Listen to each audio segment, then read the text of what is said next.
Hey, folks, welcome to another edition of the Mental Health Podcast. I have Erika here with me, and I'm excited and I can't wait for you guys to hear from her. Hey, Erika, how are things with you? Hi there. It's good to be here, Sanjay. I'm doing well. Thank you for inviting me. Yeah. The usual trend that I follow when I bring in people is I ask them like who they are, so people get an understanding of where you're coming from and sort of get some perspective on how you look at things as well. So here you go. Floor is all yours. Yes, thank you. So as Sanjay said, my name is Dr. Erika Torrez. I am a psychologist here in California, Mm-hmm, Mexican American, and I have been working in the field for many years now, especially in the behavioral medicine space, mm-hmm, before making a pivot into mental health tech, specifically around product and program design. I had been mm-hmm, doing some of that work before while I was also building more traditional community-based and health system kind of programs, training programs for psychologists. mm-hmm, I've been doing that as sort of a freelance for fun kind of work, and I decided that I wanted to do that full time. So that's what I'm doing now, bringing mm-hmm, in really behavioral health, behavioral medicine perspectives, bringing in diversity, equity, inclusion, accessibility, and belonging into creating programs and products that people will want to use and that they will benefit from in terms of their mental health journey. So I love it. And I'm just very excited to be able to share with you all and to hear some more about what's on your mind as well, Sanjay. Yeah, thank you for sharing that. And you mentioned a few important aspects like diversity, equity, and inclusion. And me being a person of color and a first generation immigrant myself, and I feel like some of the voices that need to hear more of is people who aren't speaking loud enough, or whose voices aren't being pulled into these conversations enough, right? To sort of say, hey, you know what, we understand what the problem is. Forget about the solution. Mm. Let's try to understand what the problem is. So I spend a lot of time in terms of problem definition, and I just go back to the first question or the most basic question: what does mental health mean to you? So here you go. Mm. Yeah, and I know we've chatted before, and I've shared quite a bit about how I think about mental health. In a nutshell, I think mental health means bringing some harmony into our lives, and whatever that means for us as individuals. So we talk a lot about like work-life balance, and I think there's space for that, but I think there's also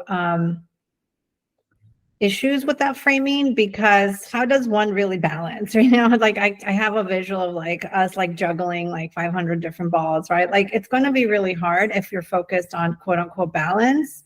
It feels like an unattainable goal, and that in itself actually can perpetuate feeling out of balance and depressed and anxious and angry and sad and frustrated and stressed out, right? So I think the more I think about it, the more I've reached a place of feeling that the word harmony does it more justice, because we're constantly prioritizing and reprioritizing, work life, etc. And being able to find some integration of those experiences in a way that aligns with our values is what I'm calling harmony, right? So how do I show up at work? How do I show up at, within my family? How do I show up with friends? How do I show Hmm. up when I take a vacation? How do I show Hmm. up when I'm just at home relaxing? Can I be Hmm. at home relaxing, right? To me, Hmm. all those things signify, they're basically a good barometer of how our mental health is doing. If we feel some sort of harmony in all the Hmm. different things that we're managing, then Mhm. I would say our mental health and wellness is probably okay or good. If you're Mhm. feeling a constant sense of struggle, or like it's Mhm. just not compatible, then that's Mhm. probably a really good sign for us to reassess like what we're doing and what's most important, and how our, take a closer look at our mental health more Mhm. broadly. Yeah. Thank you for providing a detailed perspective of like what mental health means to you. And I feel like, we just can't talk about enough. And like, there are, the umbrella is so big at times, like Mm, you were mentioning, like there are 500 balls that we're trying to juggle.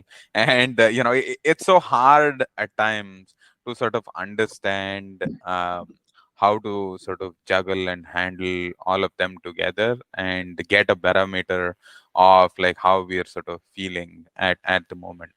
So since you come from a more diverse background, and you said you were Mexican American as well, so I'm trying to understand, like, when somebody sort of tries to approach mental health, what are some of the approaches that you suggest that people can take to sort of understand their mental health better, or to sort of deal with their own sort of mental health, and how do people sort of get started from that standpoint as well? So yeah. yeah, so I feel very passionately about meeting folks where they're at in terms of their own personal, cultural, like generational experience, even just like intersecting identities, all of that. Mhm. Both when I used to provide direct care, but also as I build programs and products, as I train people. Mhm. I like to remind us to think about those intersectionalities and bring those forth into the conversation. Mhm. And so, there's part of the challenge with mental health from like a Western perspective is Mhm. that it does not necessarily build with diverse folks in mind. It's usually the other way Mhm. around. Mhm. These systems and these approaches are created typically with like middle class, white, young Mhm. college students. That's kind of like Mhm. what happens for the most part. Mhm. Mhm. And oftentimes primarily male. So it's very skewed when you think about the history. And then Mhm. after Mhm. these methodologies are created, Mhm.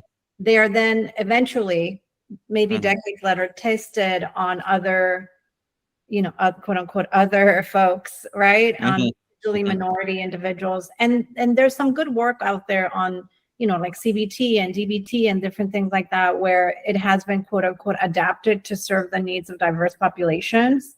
Mhm. Um, and it's lacking, as you can imagine, right? Because it's a bit of like round, what is it, round peg, square hole. So Mhm. what I like to, Mhm. I mean, I think there's ways in which our cultures can heal. Mhm. I mean, it's a double-edged sword, but like in the case of, myself being Mexican American, we have this Mhm. like kind of saying around like la cultura cura, which means like culture heals. And what that Mhm. means really is tapping into what are some of the positive aspects of our culture that help us be resilient, but not in a toxic kind of resiliency kind of way where we're just like burdened by being resilient, but rather like, can we really tap into our strengths, our Mhm. community, our Mhm. family, Mhm. our abilities, our Mhm. unique differences, and how do we make sense of mental health? And how do we even Mhm. define mental health, right?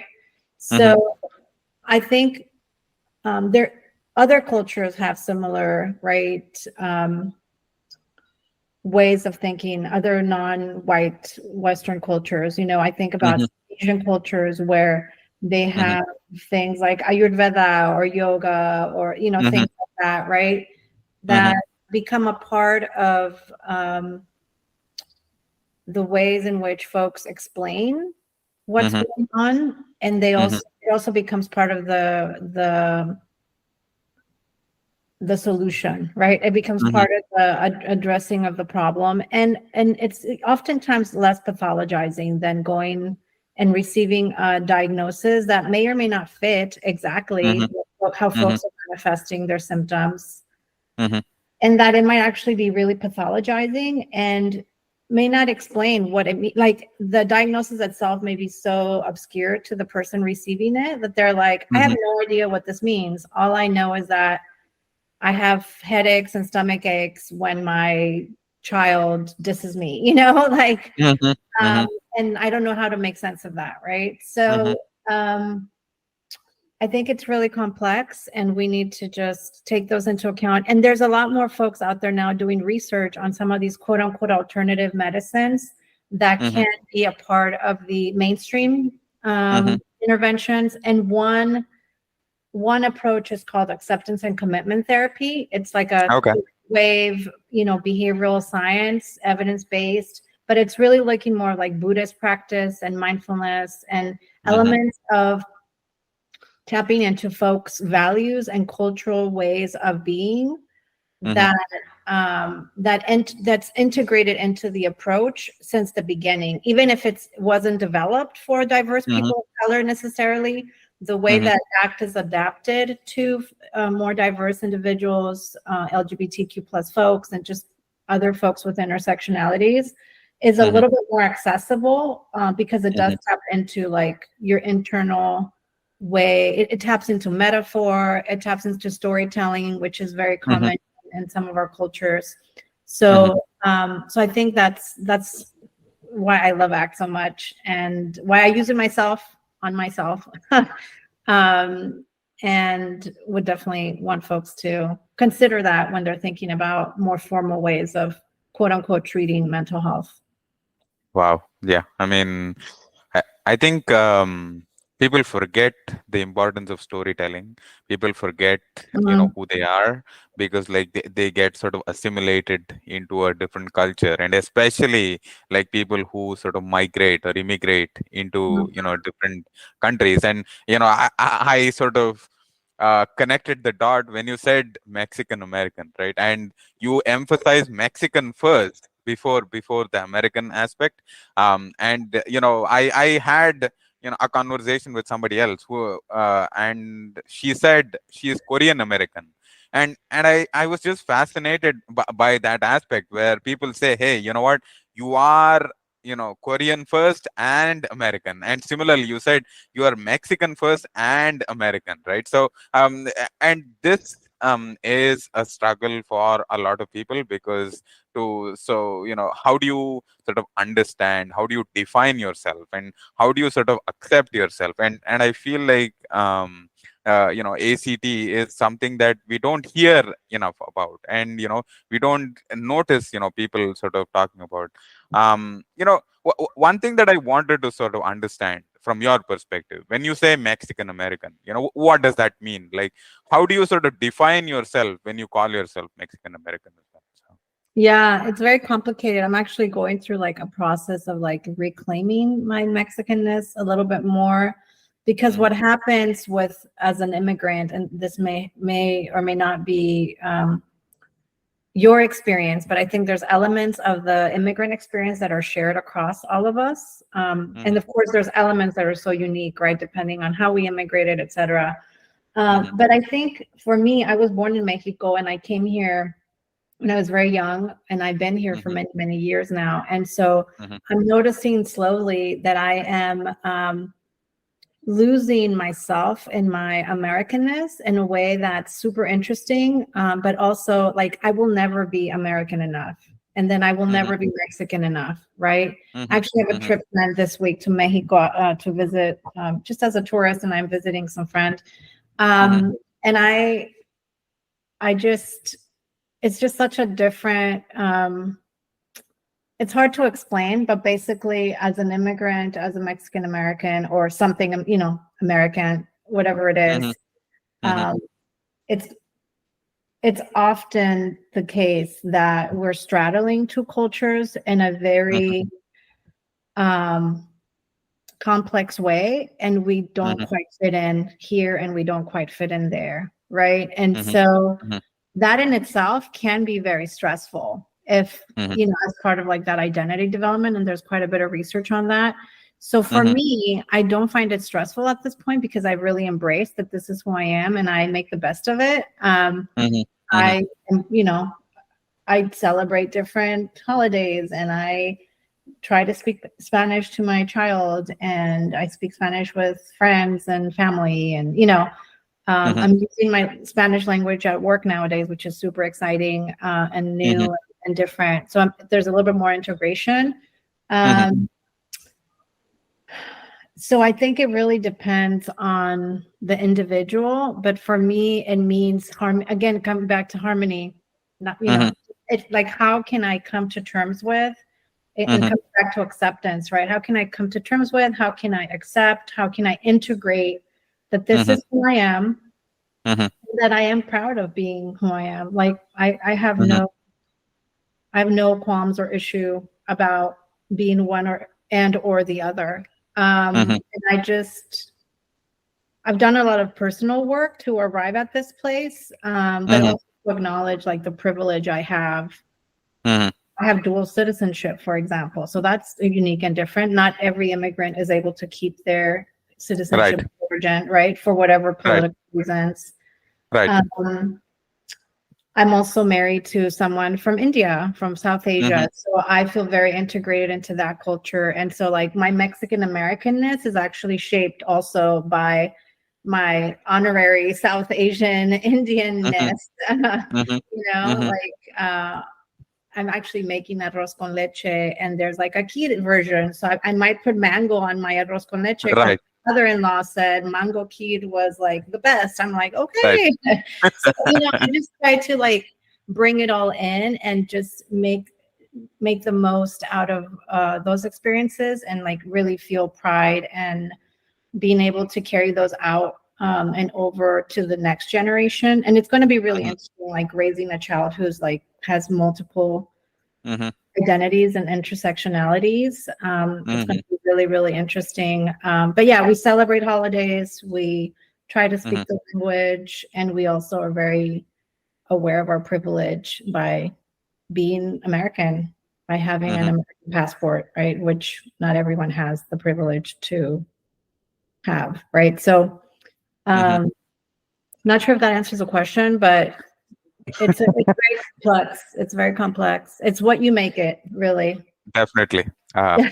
I totally get what you say when you say I can't be Mexican enough, because like I have this struggle because like the longer you live in a different country, the more you get to used to certain things, and the more your identity sort of revolves around the place you are in. It sort of gets enmeshed almost into some of the things that are spoken about, celebrated, and it almost becomes routine for you. So like Mhm. and the other thing that you mentioned made so much sense, wherein becoming a dual citizen is a privilege as well, because uh, if I were to become an American citizen, India doesn't recognize or doesn't Yeah. let me hold on to my Indian passport. So that is a privilege that you validly sort of mentioned as well. So that is the other Mhm. thing. And the last thing is I feel like this constant sense of struggle, wherein you sort of wonder, where you actually belong, and this sense of struggle sort of drives, me to become more curious and have conversations like this, wherein I'm trying to sort of understand, different perspectives on what it means to be an immigrant, what it means to Mhm. sort of live in a space where you didn't grow up in, and you're trying to figure out where you really sort of belong. Can you talk a little bit about from that standpoint, where you say you lose some parts of your identity along the way, right?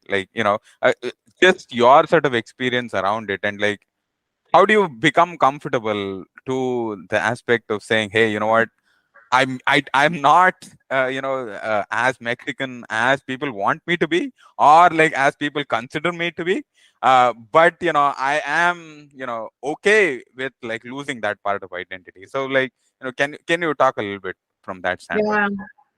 Well, I mean, it goes back to acceptance, right? So whether I am quote unquote okay or not, that's just the nature of the situation, right? Because Hmm. I'm immersed in American culture. And so I can't disavow that, right? So I think part of it is just like acknowledging that that's inevitably going to happen. You can't be Hmm. two people at the same time. You have to straddle, right? Or even three, right? Depending on like cultural background, and then something has to give, and I think that's where the acceptance comes into play.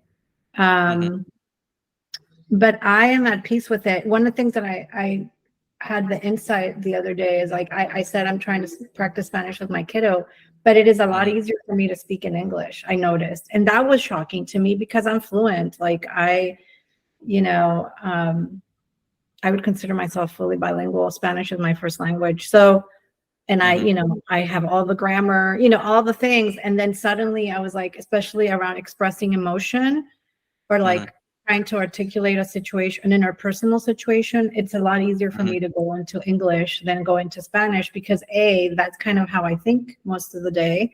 But Hmm. B, that's what my son understands best. So I also don't want there to be like a misunderstanding in terms of our relationship when I'm trying to explain to him something in Spanish and he's like, "What?" Because he understands most things, but he'll respond in English. So, Hmm. it's just coming to terms with like that is what is lost. But then at the same time, what is gained is a whole like breadth of understanding of multiple cultures and empathy around cultures outside of my own because Hmm. I have that bicultural bilingual experience.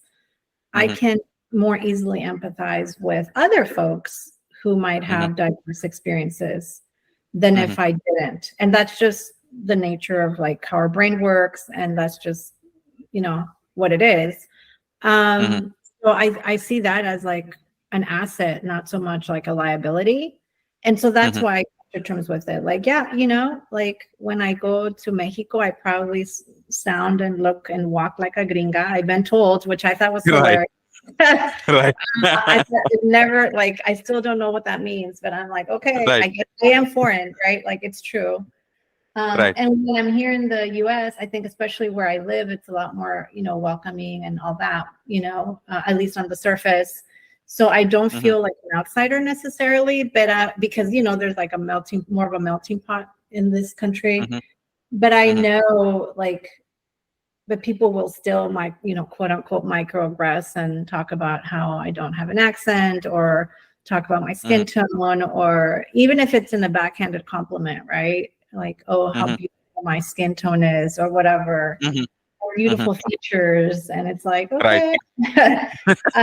So that's always going to be there. And I can like get hung up on that and just focus on that and be sad and depressed about it, or I Hmm. can just move on and live Hmm. my life fully and, Hmm. try to harmonize and integrate. So it's really a choice. And I do have that privilege to have that choice. There's other folks who are marginalized or, living in unsafe situations or poverty or just other extreme situations that they don't have the privilege to actually pause and, reflect on these things deeply. And they're just victims of abuse by the systems in different ways. So I want to acknowledge that.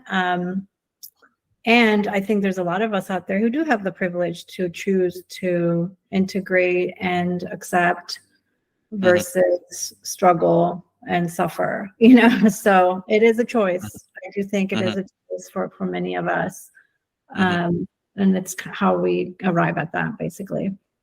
Definitely. I mean, yeah, I love the aspect where you said, it's a choice between, integration and acceptance, versus, struggle and suffering. So, yeah, I mean, that was just mind blowing when I sort of heard that. One thing that I've also heard is like the way the language is spoken. sort of has its impact on people as well. Wherein, like, you go to Mexico, and the slang, the usage of the language itself would be slightly different versus, Mhm. like, people speaking in the US, I in know. terms of how they speak Spanish. Like, can you talk about, Oh does gosh. that sort of does that sort of hit you at times, and, like, how do you sort of adjust to sort of, embracing that, and, like, communicating and normalizing Mm. in ways where people sort of don't feel like they're left out, right? Don't feel Yeah. like, they don't know the language. Yeah. Yeah. Well, I think that's why I'm considered a gringa because my Spanish is a lot more refined, meaning Hmm. like it's more it's more refined because the way that I think about things kind of intellectually Hmm. and more like academically, but also because whatever slang I had when I was a kid, it's gone. Hmm. So Hmm. whatever regional slang is gone. And Hmm. so in this country, there's so many people who speak Spanish from so many different places and countries, and Hmm. that I think, and I don't know if there's research on this, but maybe there is. There's a way in which our Spanish here in the U.S. becomes a little bit more universal. Hmm. Um, I've talked to some folks about this, like from Colombia and Venezuela, and Guatemala and different places, and we all Hmm. understand each other, and we all speak a more neutral kind of Spanish because it's almost like a it's interesting. It's like we are washing away some of that nuance so Hmm. that we Hmm. can then understand each other across cultures within the same language, right? Because if you go to other countries, Spanish is very different. Hmm. Even Hmm. like the same words mean different things, right? Hmm. Hmm. So that's what I would say that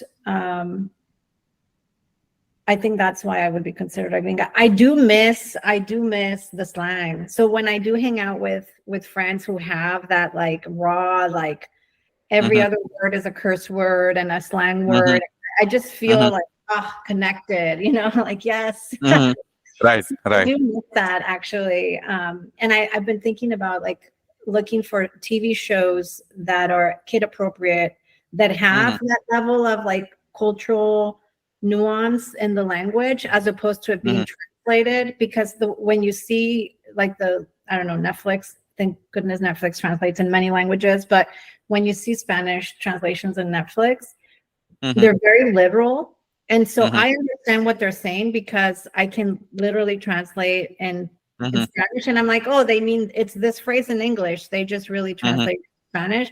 But Hmm. that Hmm. phrase in English makes no sense in the Spanish culture context Hmm. because Hmm. there's a completely different saying that you would say Hmm. in Mexico or Colombia or whatever Hmm. uh, that would capture that. That's not a direct literal translation, right? Hmm. And Hmm. so a lot gets lost in there as well. Hmm. Um, yeah, I'm fascinated by that, but I'm grateful that it's available for sure because at least it's something. Yeah. I mean, and this takes me to that aspect of woke um, diversity, woke inclusion, woke, aspect of saying, hey, you know what? We're giving you something, be grateful. We're giving you something, so, at least we are thinking about you. So, be, But it's also appreciative. capitalism. To be fair, they're not doing it out of the kindness of their heart, right? We are like 35% of the population in the U.S. and Hmm. Spanish is the second most spoken, I think, if not Chinese, between Spanish, Chinese, and English, right, in the world. So as a business person, you would be shooting yourself in the foot if you did not become suddenly woke and inclusive. Hmm. So I do want to acknowledge that. I do Hmm. think it's an interesting opportunity to bridge, right? Like to bridge some of the divide. So it's not going to solve for the systemic problems, Hmm. and at the same time, it's bringing some awareness. Like if I did not have access to translated like um, content for my kiddo, it Hmm. would be really, really, really hard to expose them to Spanish because English Hmm. is what we speak at home because we Hmm. speak three different languages, right? So and mhm, then our world around us is all English speaking. So it would be really difficult mhm, for him to ever be exposed to Spanish, right? So that's what I mean. But yes, it's definitely like, you know, double-edged sword, and we know it's, capitalism as its best, so mhm. Right, definitely right. acknowledging that as well. Mhm, But once we're out of our home country, mhm, our country of origin, we basically mhm, have to take what we get, and that is part of the right.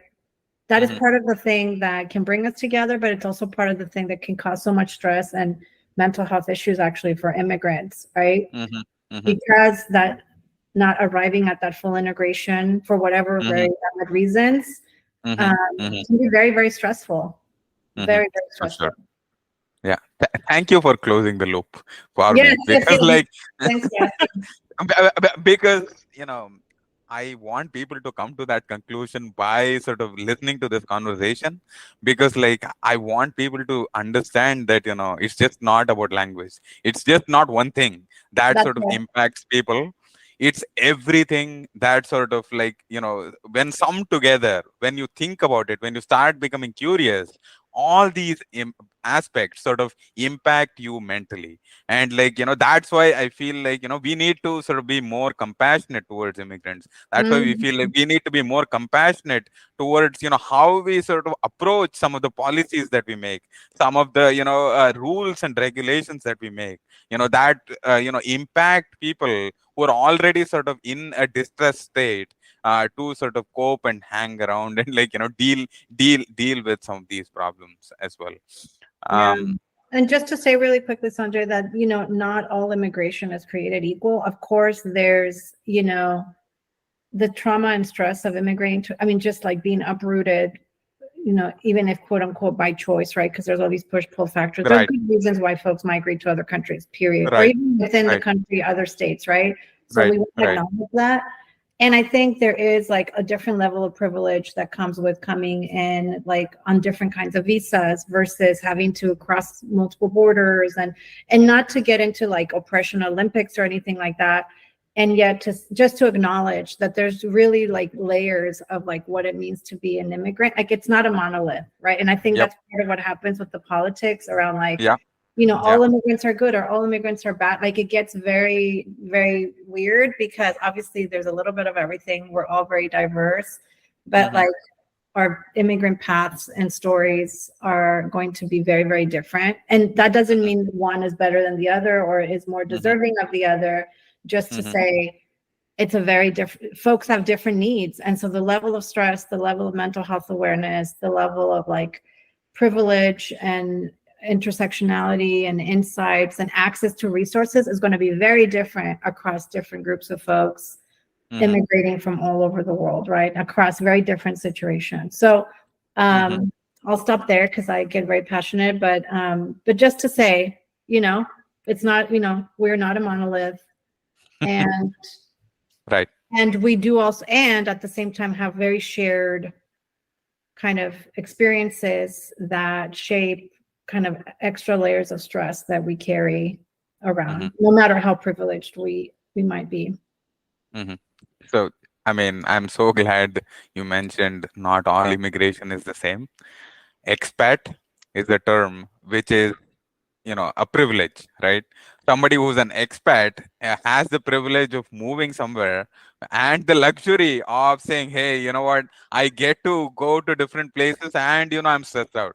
But at the same time, people who are like trying, struggling to cross the border, or like are being forced to cross the border, right, because of certain situations Mhm. that are at home which are unstable, which are there is political turmoil, there is familial turmoil, there is that there are issues with gangs and wars, and Mhm. and the economy being unstable. So um, definitely, I mean, it is not something we should take lightly. And all the immigrants should not be clubbed together in the Mhm. same sort of bubble, or same sort of segment, so that way you don't understand the the significance of the stress, the anxiety, and the impact on the mental health when you don't talk about them individually, and when you don't, bring those voices out, and ask them, like, what does it mean to be human, right? Yeah. And wh- wh- Okay.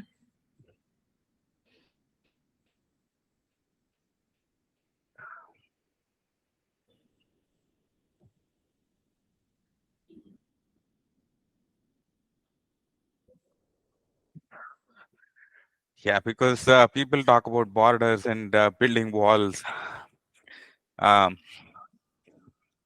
I know. but yeah.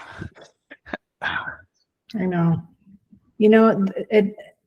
It's so I was going to say as I was listening to you, um we carry this stuff in our body, and this trauma, these traumas that we carry, whether it's, whatever kinds of traumas they might be, they are often generational. And I think there's like a shared, outside of the immigration story that we stories that we hear in the US, there's like the historical traumas that a lot of our peoples have experienced around colonization and slavery and abuse for like hundreds and thousands of years. And so we carry that stuff in our bodies.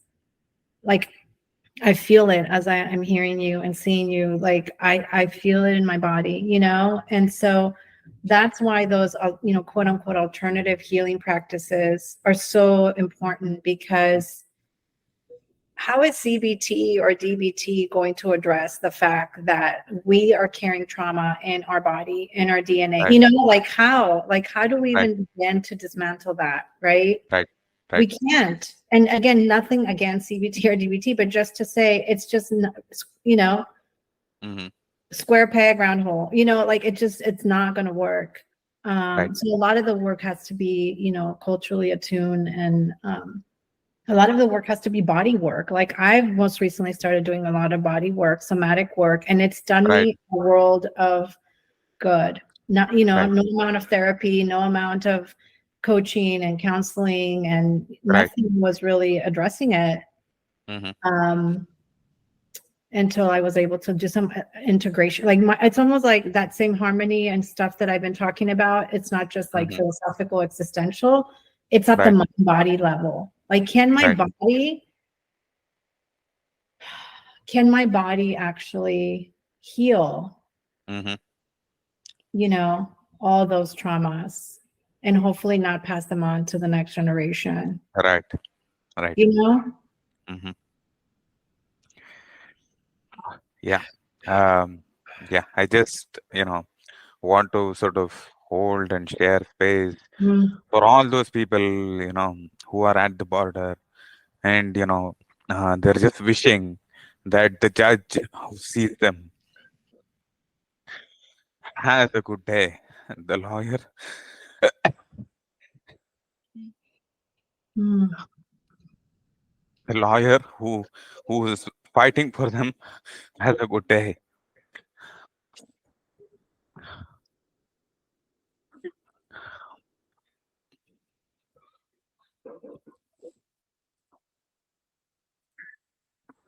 They find the case at the right time. So, they find the decision that goes in their favor. mhm. Yeah.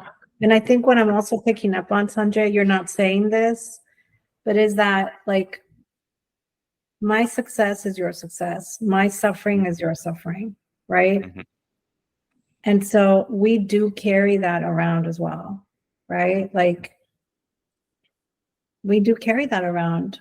Other people's suffering, no matter what bubble we live in, it impacts us. Right, Whether we are consciously aware, I mean, some of us are more attuned to that, and I can really sense that you are really attuned to this, and you carry that with you. But not every one of us wants to be attuned. Actually, some of us just rather live in our bubble, which is right, totally fine, I guess. right. Um, but yeah, like, your suffering is my suffering, and my suffering is yours, and like, but also my success and your success, right? Um, And again, I think that's also part of like more of like that collective mental health, wellness, harmony Mhm. that we're Mhm. talking about, that traditional quote unquote modalities just don't address. Definitely. There's no room for that. Um, one thing that I wanted to bring up was lack of awareness and Mm, access, right? Today I realized that people don't know how to sort of deal with this, and so my question to you is, how can we make people more aware? The mm, other thing is access, because therapy is so expensive. People can't afford rent, people can't afford food, people can't afford their mobile bills, right? I'm mm, just trying to sort of get your perspective on, like, how can we make it more accessible? How can we, mm, build this sense of awareness in people that, you have options, you have choices, there are things that you can do about it as well. So, mhm. Yeah, and I have a number of resources. I'm happy to share them with you, and then you can post them so that folks can access for mm-hmm, sure. And mm-hmm, there's things like 211.org, there's calhope.org. This is a warm line.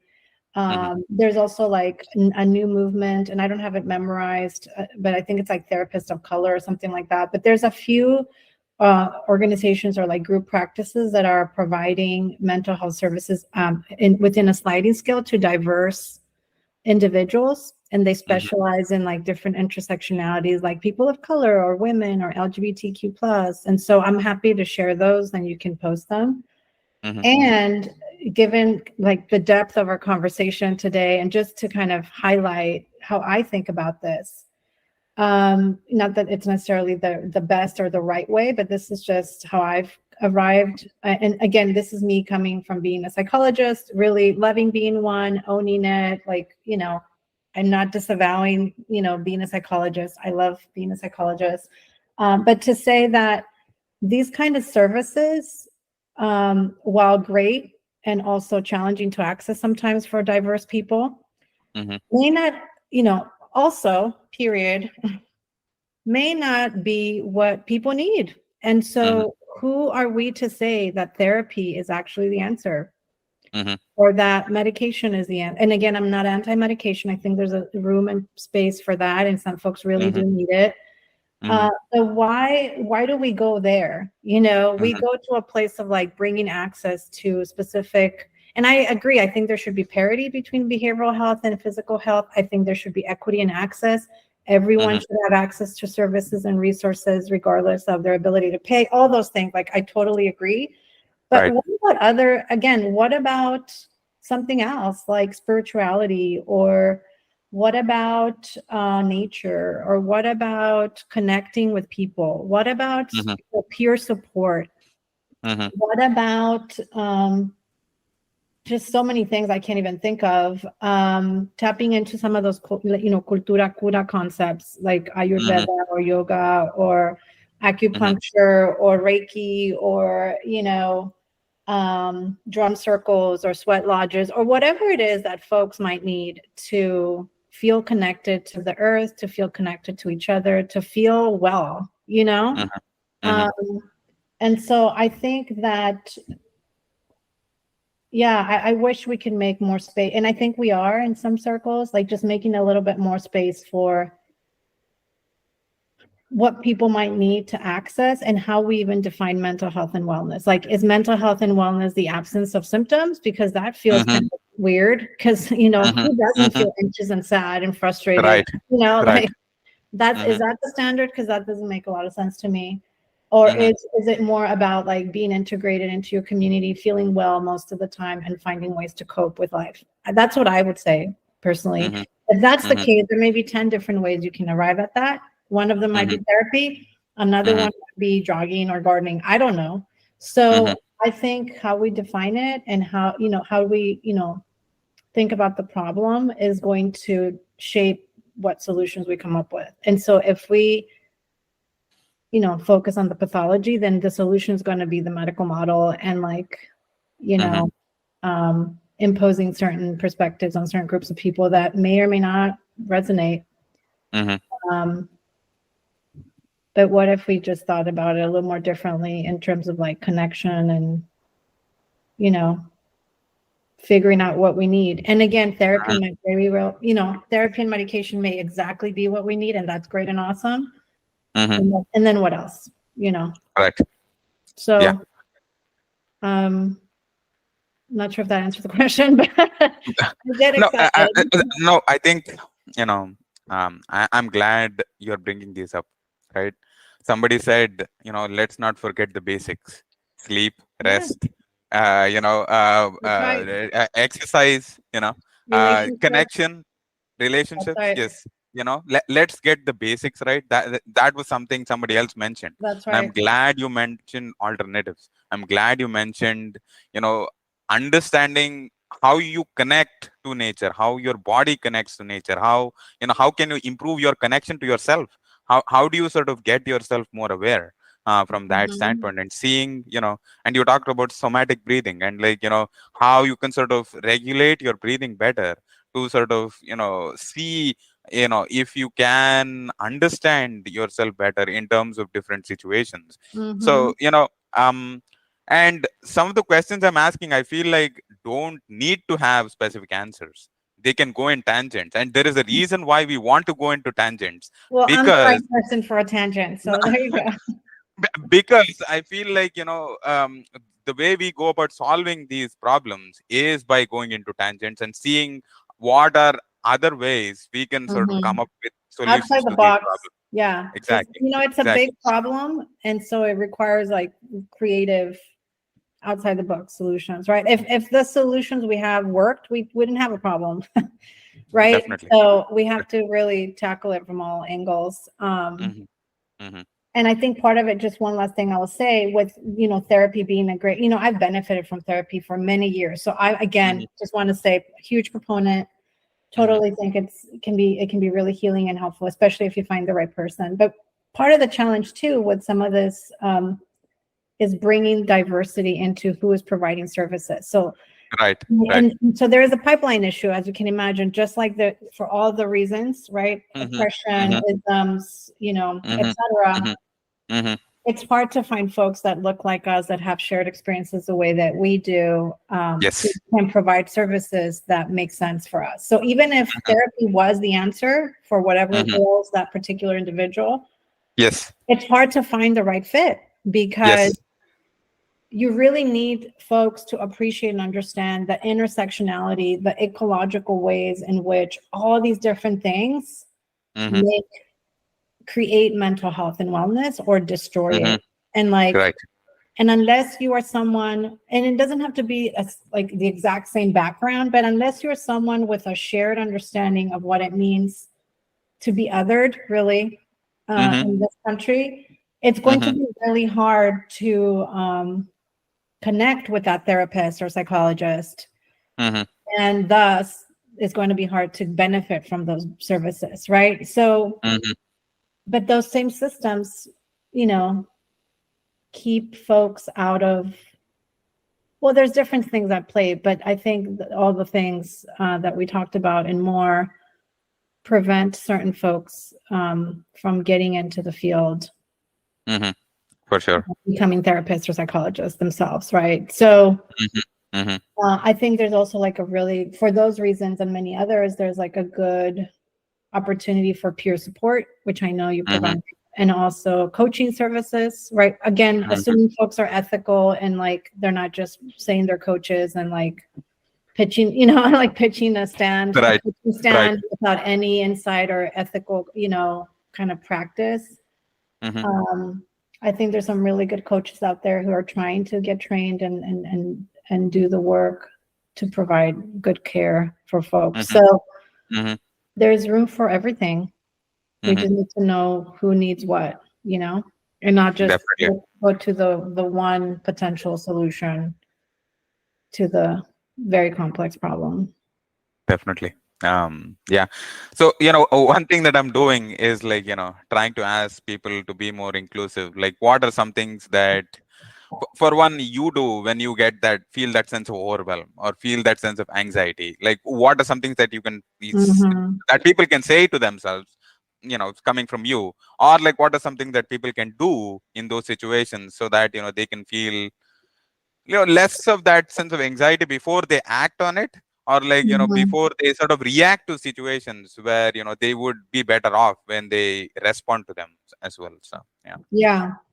So I can share a little bit about all the different things that I've done, which have led to me being in a place where I can take in all of these Hmm. other things, if that makes sense.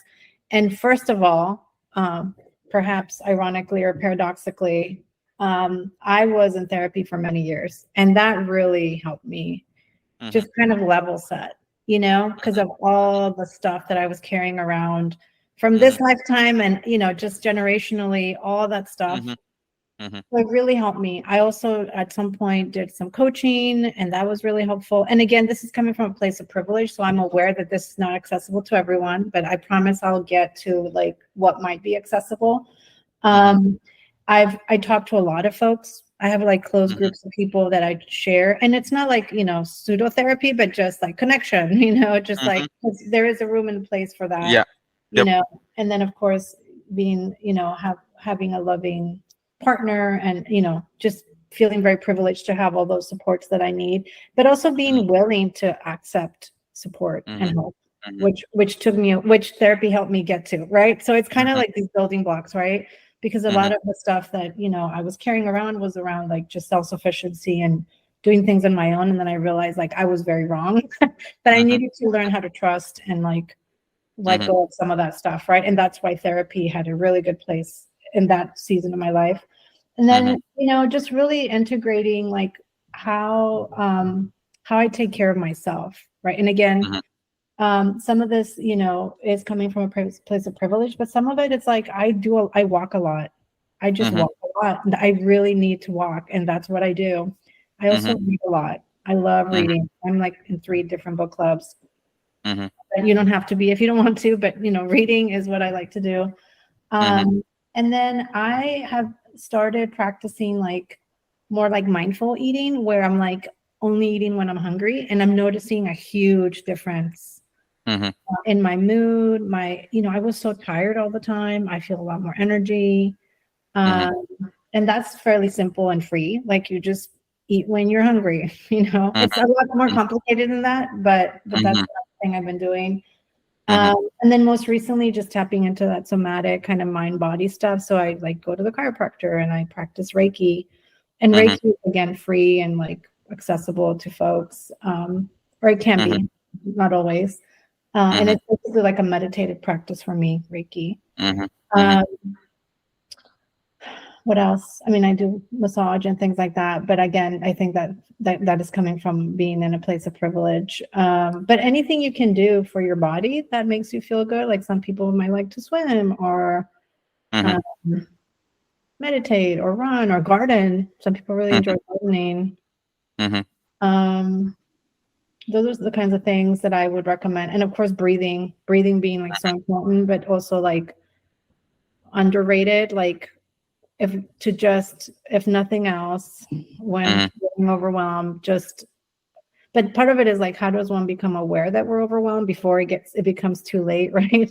But Right. if there's a way to practice kind of like noticing, okay, these are certain situations that stress me out and I know I'm going to be freaking out. Maybe do some preemptive breathing and just Hmm. like pause, like in between meetings or whatever, before Hmm. you transition from work to picking up your kid or whatever it is. Hmm. Just taking, a couple deep breaths can be really, really helpful. For sure. And one sort of saying in Spanish that you're inspired by, or like one thing that when you hear that, you get that sense of hope, right? Mm, Um, um, uh, yeah. I think And you the please translate it as well, because like yeah, for yeah, yeah, people who yeah. don't, yeah. Yeah. Well, this is kind of cliche and overused, but like "si se puede" really resonates with me. And again, not from like, and which means yes, we can, not from like a toxic like resiliency place of like we just have to keep at it, but rather from a place of like acknowledging that we are strong and that being able to be vulnerable is also a sign of strength, and just recognizing when we need help, Hmm. um because we can't do it ourselves. So even though like yes, we can do it, but we Mhm, can't do it alone. Like we need other people mhm. to help us get through it. Yeah, for sure. And my hope is, like, people who are in those identities, specifically in those minorities, right? Who are listening in, feel that sense of belonging, for one, for to understand that, we see all the struggle, like you were saying, right? I mean, like, Yeah. everybody's suffering is our suffering, everybody's success is our success, right? Hmm. And I want to ask you to summarize this call, because if somebody wants to sort of want to listen to this, let them listen through the entire thing, because, like, I feel like, there are so many things to take away from this conversation. I hope people get curious. I hope people ask more questions, and I hope, we can sort of build more awareness around, being more inclusive, more diverse, and more, equitable sort of environment, where, people learn about mental health better, and, managing their own sort of mental health Hmm. on a day-to-day basis. So. Yeah, and I would just say like we all have mental health, just like Mhm, we all have physical health, right? So maybe with that awareness, just like one first small step might be to just tap into what that means, right, for folks, and then maybe pick mhm, one thing you can realistically do to take care of mhm, yourself. Because I know self-care can be overused as well, but like what is the one thing you could do daily mhm, that might get you closer to some sort of harmony or something mhm, around your mental mhm. health wellness? Yeah. Thank you for sharing that. Yeah, I mean, the whole call has been mind blowing, and, like you say, like, there was a bunch of emotions as well, because, it's just that, we need to have more of these conversations, and I wish, Mhm. this inspires more people to have more conversations on this as well. So. Yeah, well, I'm glad you're doing this, Andre, and let's take the show on the road, and hopefully, folks do feel inspired to share and connect and heal together, right? Like, I think if we just bring that awareness, Hmm. we're more likely to get one step closer than if we're like in the shadows, right? And I think that's part of what mental illness, if you will, Hmm. creates is shadows and secrets and folks hiding from whatever for very good reasons, and that just makes it worse. But when you shine light on it, and that's again just to round it out, why act, I really enjoy act, because it's really shining a light on just accepting the fact that this is what it is and not hiding from it, and that in itself is so liberating that it actually pushes through some of the barriers around the shame, the guilt, all the bad feelings that we might feel about what is going on with us, whether it's anxiety, depression, trauma, et cetera, right? So to just normalize it, really just normalizes it. As humans, this is part of the human condition. It's meant to be this way. you Hmm. know we don't have to beat ourselves over it. We can just accept and be okay, and of course accept and be okay being very difficult to do. but but it is possible to do.